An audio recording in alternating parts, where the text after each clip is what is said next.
Genesis 25. Abraham took another wife, and her name was Keturah. She bore him Zimran, Jokshan, Medan, Midian, Ishbak, and Shua. Jokshan became the father of Sheba and Dedan. The sons of Dedan were Ashurim, Letushim, and Lumim. The sons of Midian, Ephah, Hanok, Abida, and Eldah. All these were the children of Keturah. Abraham gave all that he had to Isaac, but to the sons of the concubines who Abraham had, Abraham gave gifts. He sent them away from Isaac his son, while he yet lived eastward to the east country. These are the days of the years of Abraham's life which he lived, 175 years. Abraham gave up the spirit and died in a good old age, an old man and full, and was gathered to his people. Isaac and Ishmael, his sons, buried him in the cave of Machpelah, in the field of Ephron, the son of Zohar the Hittite, which is before Mamre, the field which Abraham purchased of the children of Heth. There was Abraham buried with Sarah his wife. It happened after the death of Abraham that God blessed Isaac his son. Isaac lived by Beer-lahai-roi. Now this is the history of the generations of Ishmael, Abraham's son, whom Hagar the Egyptian, Sarah's handmaid, bore to Abraham. These are the names of the sons of Ishmael, by their names, according to the order of their birth. The firstborn of Ishmael, Nebaioth, then Kedar, Adbeel, Mibsam, Mishma, Duma, Massa, Hadad, Tema, Jetur, Naphish, and Kedema. These are the sons of Ishmael, and these are their names, by their villages and by their encampments, 12 princes according to their nations. These are the years of the life of Ishmael, 137 years. He gave up the spirit and died, and was gathered to his people. They lived from Havilah to Shur, that is before Egypt, as you go toward Assyria. He lived opposite all his relatives. This is the history of the generations of Isaac, Abraham's son. Abraham became the father of Isaac. Isaac was 40 years old when he took Rebekah, the daughter of Bethuel the Syrian of Paddan Aram, the sister of Laban the Syrian, to be his wife. Isaac entreated Yahweh for his wife because she was barren. Yahweh was entreated by him, and Rebekah his wife conceived. The children struggled together within her. She said, "If it be so, why do I live?" She went to inquire of Yahweh. Yahweh said to her, "Two nations are in your womb. Two peoples will be separated from your body. The one people will be stronger than the other people. The elder will serve the younger." When her days to be delivered were fulfilled, behold, there were twins in her womb. The first came out red all over like a hairy garment. They named him Esau. After that his brother came out, and his hand had hold on Esau's heel. He was named Jacob. Isaac was 60 years old when she bore them. The boys grew. Esau was a skillful hunter, a man of the field. Jacob was a quiet man living in tents. Now Isaac loved Esau because he ate his venison. Rebekah loved Jacob. Jacob boiled stew. Esau came in from the field, and he was famished. Esau said to Jacob, "Please feed me with that same red stew, for I am famished." Therefore his name was called Edom. Jacob said, "First sell me your birthright." Esau said, "Behold, I am about to die. What good is the birthright to me?" Jacob said, "Swear to me first." He swore to him. He sold his birthright to Jacob. Jacob gave Esau bread and stew of lentils. He ate and drank, rose up, and went his way. So Esau despised his birthright. Genesis 26. There was a famine in the land, besides the first famine that was in the days of Abraham. Isaac went to Abimelech, king of the Philistines, to Gerar. Yahweh appeared to him and said, "Don't go down into Egypt. Dwell in the land which I will tell you of. Sojourn in this land, and I will be with you and will bless you. For to you and to your seed I will give all these lands, and I will establish the oath which I swore to Abraham your father. I will multiply your seed as the stars of the sky, and will give to your seed all these lands. In your seed will all the nations of the earth be blessed, because Abraham obeyed my voice and kept my charge, my commandments, my statutes, and my laws. Isaac lived in Gerar. The men of the place asked him about his wife. He said, "She is my sister," for he was afraid to say, "my wife," lest he thought the men of the place might kill me for Rebekah, because she was beautiful to look on. It happened when he had been there a long time, that Abimelech king of the Philistines looked out of the window and saw, and behold, Isaac was caressing Rebekah, his wife. Abimelech called Isaac and said, "Behold, surely she is your wife. Why did you say she is my sister?" Isaac said to him, "Because I said, lest I die because of her." Abimelech said, "What is this you have done to us? One of the people might easily have lain with your wife, and you would have brought guilt on us." Abimelech charged all the people, saying, "He who touches this man or his wife will surely be put to death." Isaac sowed in that land and reaped in the same year 100 times what he planted. Yahweh blessed him. The man grew great and grew more and more until he became very great. He had possessions of flocks, possessions of herds, and a great household. The Philistines envied him. Now all the wells which his father's servants had dug in the days of Abraham his father, the Philistines had stopped and filled with earth. Abimelech said to Isaac, "Go from us, for you are much mightier than we."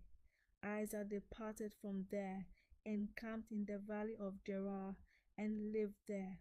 Isaac dug again the wells of water which they had dug in the days of Abraham his father, for the Philistines had stopped them after the death of Abraham. He called their names after the names by which his father had called them. Isaac's servants dug in the valley and found there a well of springing water. The herdsmen of Gerar argued with Isaac's herdsmen, saying, "The water is ours." He called the name of the well Esek, because they contended with him. They dug another well, and they argued over that also. He called the name of it Sitnah. He left that place and dug another well.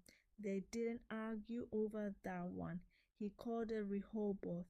He said, "For now Yahweh has made room for us, and we will be fruitful in the land." He went up from there to Beersheba. Yahweh appeared to him the same night and said, "I am the God of Abraham your father. Don't be afraid, for I am with you and will bless you, and multiply your seed for my servant Abraham's sake." He built an altar there and called on the name of Yahweh and pitched his tent there. There Isaac's servants dug a well. Then Abimelech went to him from Gerar, and Ahuzat his friend, and Phicol the captain of his host. Isaac said to them, "Why have you come to me, since you hate me and have sent me away from you?" They said, "We saw plainly that Yahweh was with you. We said, 'Let there now be an oath between us, even between us and you, and let us make a covenant with you, that you will do us no harm, as we have not touched you, and as we have done to you nothing but good, and have sent you away in peace.' You are now the blessed of Yahweh." He made them a feast, and they ate and drank. They rose up sometime in the morning and swore one to another. Isaac sent them away, and they departed from him in peace. It happened the same day that Isaac's servants came and told him concerning the well which they had dug, and said to him, "We have found water." He called it Sheba. Therefore the name of the city is Beersheba to this day. When Esau was 40 years old, he took as wife Judith, the daughter of Beeri the Hittite, and Basemath, the daughter of Elon the Hittite. They grieved Isaac and Rebekah's spirits. Genesis 27. It happened that when Isaac was old and his eyes were dim, so that he could not see, he called Esau his elder son and said to him, My son. He said to him, Here I am. He said, See now, I am old. I don't know the day of my death. Now therefore, please take your weapons, your quiver and your bow, and go out to the field and take me venison. Make me savory food such as I love, and bring it to me, that I may eat and that my soul may bless you before I die. Rebekah heard when Isaac spoke to Esau his son. Esau went to the field to hunt for venison and to bring it. Rebekah spoke to Jacob her son, saying, Behold, I heard your father speak to Esau your brother, saying, Bring me venison and make me savory food, that I may eat and bless you before Yahweh before my death.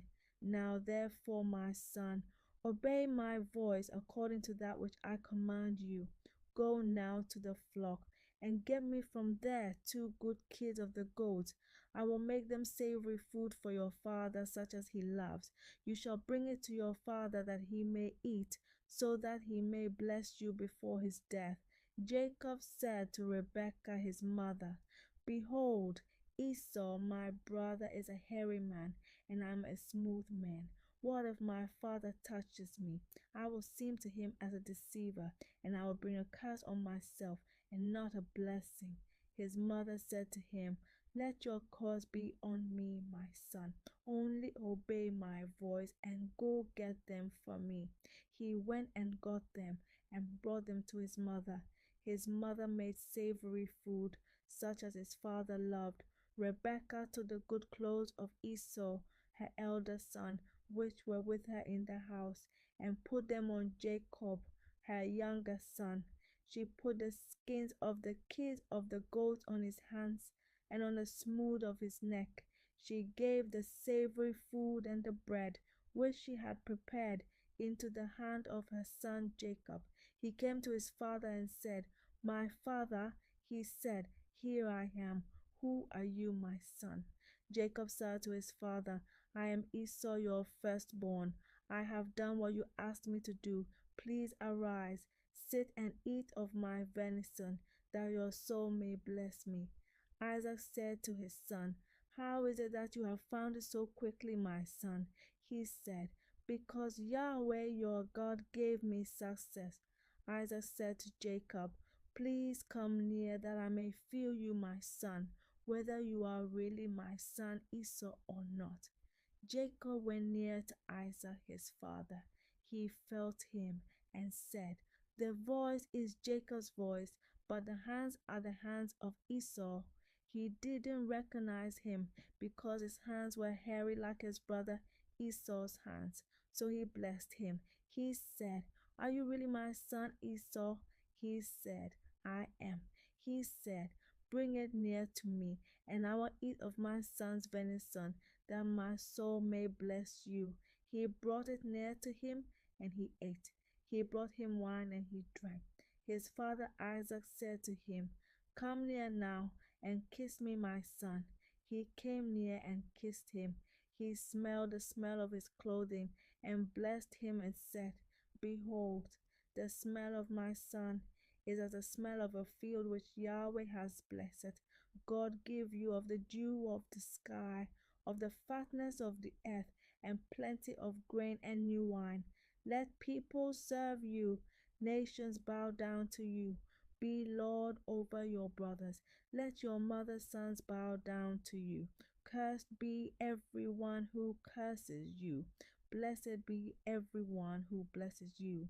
It happened as soon as Isaac had made an end of blessing Jacob, and Jacob had just gone out from the presence of Isaac his father, that Esau his brother came in from his hunting.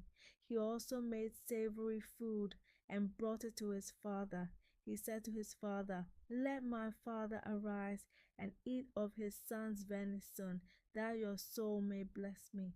Isaac his father said to him, "Who are you?"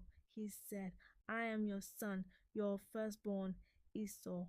Isaac trembled violently and said, "Who then is he who has taken venison and brought it me, and I have eaten of all before you came, and have blessed him?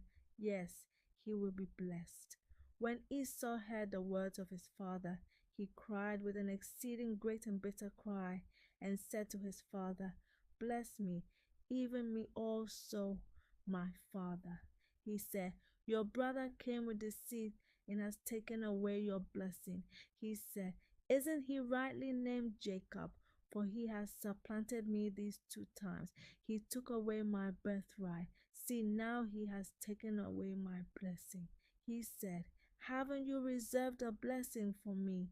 Isaac answered Esau, "Behold, I have made him your lord, and all his brothers have I given to him for servants. With grain and new wine have I sustained him. What then will I do for you, my son?" Esau said to his father, "Have you but one blessing, my father? Bless me, even me also, my father." Esau lifted up his voice and wept. Isaac his father answered him, "Behold, of the fatness of the earth will be your dwelling, and of the dew of the sky from above. By your sword will you live, and you will serve your brother. It will happen, when you will break loose, that you shall shake his yoke from off your neck." Esau hated Jacob because of the blessing with which his father blessed him. Esau said in his heart, "The days of mourning for my father are at hand. Then I will kill my brother Jacob." The words of Esau, her elder son, were told to Rebekah. She sent and called Jacob, her younger son, and said to him, "Behold, your brother Esau comforts himself about you by planning to kill you. Now therefore, my son, obey my voice. Arise, flee to Laban, my brother in Haran. Stay with him a few days until your brother's fury turns away, until your brother's anger turn away from you, and he forgets what you have done to him. Then I will send and get you from there. Why should I be bereaved of you both in one day?" Rebekah said to Isaac, "I am weary of my life because of the daughters of Heth. If Jacob takes a wife of the daughters of Heth, such as these, of the daughters of the land, what good will my life do me?"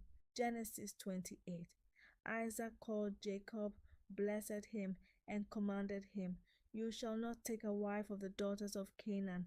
Arise, go to Paddan Aram, to the house of Bethuel your mother's father. Take a wife from there, from the daughters of Laban, your mother's brother. May God Almighty bless you and make you fruitful and multiply you, that you may be a company of people, and give you the blessing of Abraham, to you and to your seed with you, that you may inherit the land where you travel, which God gave to Abraham." Isaac sent Jacob away. He went to Paddan Aram to Laban, son of Bethuel the Syrian, Rebekah's brother, Jacob's and Esau's mother. Now Esau saw that Isaac had blessed Jacob, and sent him away to Paddan Aram to take him a wife from there, and that as he blessed him, he gave him a charge, saying, "You shall not take a wife of the daughters of Canaan." And that Jacob obeyed his father and his mother, and was gone to Paddan Aram. Esau saw that the daughters of Canaan didn't please Isaac, his father. Esau went to Ishmael, and took, besides the wives that he had, Mahalat, the daughter of Ishmael, Abraham's son, the sister of Nebaioth, to be his wife. Jacob went out from Beersheba and went toward Haran. He came to a certain place and stayed there all night, because the sun had set. He took one of the stones of the place and put it under his head, and lay down in that place to sleep. He dreamed, behold, a stairway set up on the earth, and the top of it reached to heaven. Behold, the angels of God ascending and descending on it. Behold, Yahweh stood above it and said, I am Yahweh, the God of Abraham your father, and the God of Isaac. The land whereon you lie, to you will I give it, and to your seed. Your seed will be as the dust of the earth, and you will spread abroad to the west, and to the east, and to the north, and to the south. In you and in your seed will all the families of the earth be blessed. Behold, I am with you and will keep you wherever you go, and will bring you again into this land. For I will not leave you until I have done that which I have spoken of to you. Jacob awakened out of his sleep and he said, Surely Yahweh is in this place, and I didn't know it. He was afraid and said, How dreadful is this place! This is none other than God's house, and this is the gate of heaven. Jacob rose up early in the morning and took the stone that he had put under his head and set it up for a pillar and poured oil on the top of it. He called the name of that place Bethel, but the name of the city was Luz at the first. Jacob vowed a vow, saying, If God will be with me, and will keep me in this way that I go, and will give me bread to eat and clothing to put on, so that I come again to my father's house in peace, and Yahweh will be my God, then this stone which I have set up for a pillar will be God's house. Of all that you will give me, I will surely give the tenth to you.